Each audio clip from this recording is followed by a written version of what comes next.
मेरा नाम रश्मि है। मैं 29 साल की हूँ, शादीशुदा हूँ और मध्य प्रदेश के एक छोटे से शहर में रहती हूँ। मेरे परिवार में मेरे पति जो 31 साल के हैं, मेरा 15 साल का बेटा और 17 साल की बेटी है। मेरे पति एक नौकरी पेशा इंसान है, लेकिन पिछले 5 साल से उन्हें दमा है। इस वजह से जरा सा भी शारीरिक काम करने पर उनकी सांसें उखड़ने लगती है। मैं, जैसा कि लोग कहते, अपने चाचा की बेटी की शादी में बच्चों के साथ गई थी। मायके का मेरा हमेशा से प्यार आ रहा है। शादी की तैयारियों में घर में खूब चहल पहल थी, मेहमानों की भीड़ थी और घर में हर कोना गुलजार था। शादी से एक दिन पहले मुझे नहाने के लिए बाथरूम की जरूरत थी, लेकिन नीचे के सारे बाथरूम भरे हुए थे। मजबूरन मुझे छत पर बने बाथरूम में जाना पड़ा। वहां पहुंचकर जवाब आया, दीदी मैं हूँ अजय, बस 2 मिनट। अजय मेरा चचेरा भाई है, मेरे चाचा का बेटा, 25 साल का जवान लड़का जो नौकरी करता है। कुछ देर बाद अजय ने दरवाजा खोला। वो तौलिया लपेटे हुए था और उसके कपड़े उसके हाथ में थे। जैसे ही वह बाहर निकला, उसका पैर फिसला और वह धड़ाम से गिर पड़ा। गिरते ही उसका तौलिया ऊपर उठ गया। मैंने एक पल के लिए कुछ ऐसा देख लिया जो मेरे दिमाग में अटक गया। संगीत में जल्दी से नहाने के लिए बाथरूम में घुस गई, लेकिन मेरा मन उथल पुथल में करने लगी। उसका ध्यान अपनी ओर खींचने के लिए मैं संगीत उसके आसपास रहती, उसे छूने का बहाना ढूंढती, लेकिन अजय को शायद कुछ समझ ही नहीं आया।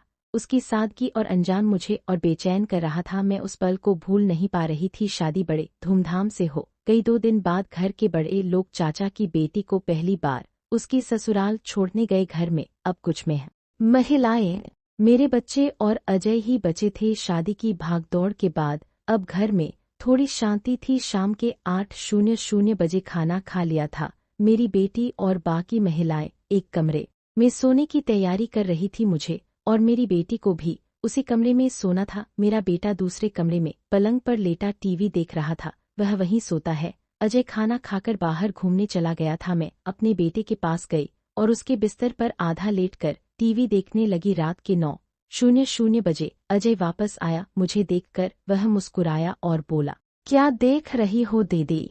मैंने कहा, कहानी घर घर की आ, तू भी देख ले। वो बोला, बस अभी आता हूँ दीदी, और अपने कमरे में कपड़े बदलने चला गया। कुछ देर बाद वो वापस आया और मेरे बेटे के बगल में लेटकर टीवी देखने लगा। मेरे दिल की धड़कनें तेज हो गई। अजय के पास होने से मेरे मन में एक अजीब सी हलचल होने लगी थी। रात के 10:00 बज रहे थे। मेरा बेटा बोला, मम्मी यह लाइट बंद कर दो, मुझे नींद आ रही है। तुम्हारा यह सास बहू का ड्रामा बहुत देर तक चलेगा। मैं जानता हूँ तुम पूरा देखकर ही सोओगी। यह सुनकर मुझे हंसी आ गई और अजय भी हंसने संगीत लगा। उसने कहा, हाँ दीदी, लाइट बंद कर दो, मेरी आंखें भी भारी हो रही है, मैं भी जल्दी सो जाऊंगा। मैंने कहा, ठीक है, और उठकर लाइट बंद कर दी। फिर उसी बिस्तर पर अपने बेटे के पास लेटकर टीवी देखने लगी। अब दीवार अजय था, फिर मेरा बेटा, और फिर मैं। कुछ देर बाद मेरा बेटा सो गया।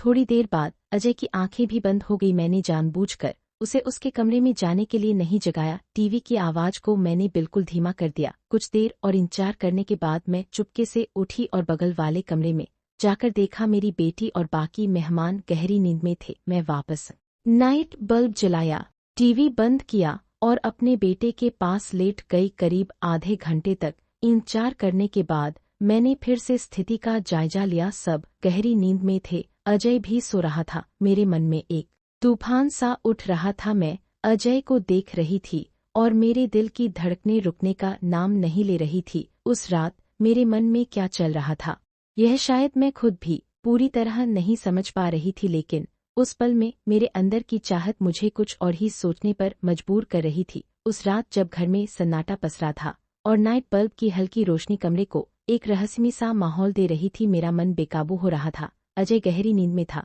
उसकी सांसें एक समान चल रही थी। मेरा बेटा भी पास में सो रहा था और बगल के आगोश में थे। मैं बिस्तर पर लेटी थी, लेकिन नींद मेरी आंखों से कोसों दूर थी। अजय का चेहरा, उसकी वह मासूमियत और वह अनजाना बल जो मैंने बाथरूम के बाहर देखा था, मेरे दिमाग में बार बार घूम रहा था। मैंने धीरे से करवट बदली और अजय की तरफ देखा। उसका चेहरा नाइट बल्ब की रोशनी में हल्का हल्का चमक रहा था। मेरे मन में एक अजीब सी बेचैनी थी। मैं जानती थी मेरी चाहत मुझे कुछ करने के लिए उकसा रही थी और मेरा विवेक मुझे रोक रहा था। मैंने धीरे से अपनी जगह से उठने की कोशिश की, लेकिन मेरा बेटा हल्का सा हिला। संगीत मैं रुक गई, डर के मारे मेरी सांस थम सी गई। कुछ पल रुककर जब मुझे यकीन हो गया कि वह फिर से गहरी नींद में है, मैंने हिम्मत जुटाई और धीरे से बिस्तर से उठी। मेरे कदम कांप रहे थे लेकिन मैंने के बगल में बैठ गई। मेरे हाथ कांप रहे थे। मैंने धीरे से उसका कंधा छुआ, जैसे उसे हल्का सा हिलाकर देखना चाहती थी, लेकिन वो नहीं जागा। मेरे मन में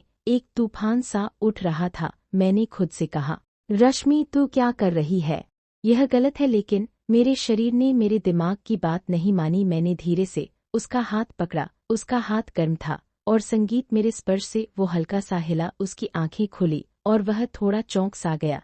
दीदी, उसने धीमी आवाज में कहा, जैसे नींद में ही हो शब्द। कुछ मत बोल, मैंने फुसफुसाते हुए कहा। मेरी आवाज में एक अजीब सी कशिश थी जो शायद मुझे भी नहीं पता थी कि कहाँ से आई। अजय ने आंखें मलते हुए मुझे देखा। क्या हुआ दीदी है, उसने पूछा। उसकी आवाज में मासूमियत थी। मैं कुछ पल के लिए चुप रही। मेरे मन में सैकड़ों बातें एक साथ दौड़ रही थी। मैंने कहा, हाँ सब ठीक है, बस नींद नहीं आ रही थी। वो हल्का सा मुस्कुराया और बोला, तू टीवी चला ले या बाहर चले थोड़ा टहल ले। उसकी सादगी मेरे दिल को और पिघला रही थी। नहीं, बस यही बैठ, मैंने कहा और उसका हाथ और कसकर पकड़ लिया। मुझे नहीं करीब रहना चाहती थी। वो थोड़ा असहर सा दिखा लेकिन कुछ बोला नहीं। शायद उसे समझ नहीं आ रहा था कि मैं क्या चाह रही हूँ। मैंने धीरे से उसका चेहरा अपनी तरफ किया और उसकी आंखों में देखा। उसकी आंखों में एक सवाल था लेकिन वो चुप रहा। मेरे दिल की धड़कनें इतनी तेज थी कि मुझे लग रहा था कि वह भी उन्हें सुन लेगा। अजय, मैंने धीमी आवाज में कहा, तू बहुत।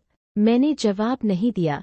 मेरे पास कोई जवाब था भी नहीं। मैंने बस उसका हाथ और कसकर पकड़ा और धीरे से उसके करीब सरक गई। उसने एक बार फिर मेरी तरफ देखा। इस बार उसकी आंखों में थोड़ा डर और थोड़ा आश्चर्य था। दीदी, ये ठीक नहीं है, उसने धीरे से कहा और उसने अपना हाथ छुड़ाने की कोशिश की। उसके शब्द मेरे लिए एक झटके की तरह थे। मैं एकदम से रुक गई। मेरे चेहरे पर शर्मिंदगी की और डर दोनों छा गए। मुझे माफ कर दे अजय, मैं का नाम नहीं ले रहे थे। मैंने खुद को कोसना शुरू कर दिया। रश्मि, तूने यह क्या कर दिया, तूने सब कुछ दांव पर लगा दिया। उस रात मैं सो नहीं पाई। सुबह होने तक मैं अपने विचारों में उलझ ही रही। अजय ने अगले दिन मुझसे सामान्य बात की, जैसे कुछ हुआ ही ना हो, लेकिन मेरे मन में एक भारीपन था। मैं जानती थी कि मैंने एक गलती कर दी थी और अब मुझे उसका बोझ हमेशा ढोना पड़ेगा। दोस्तों, कैसी लगी आज की कहानी?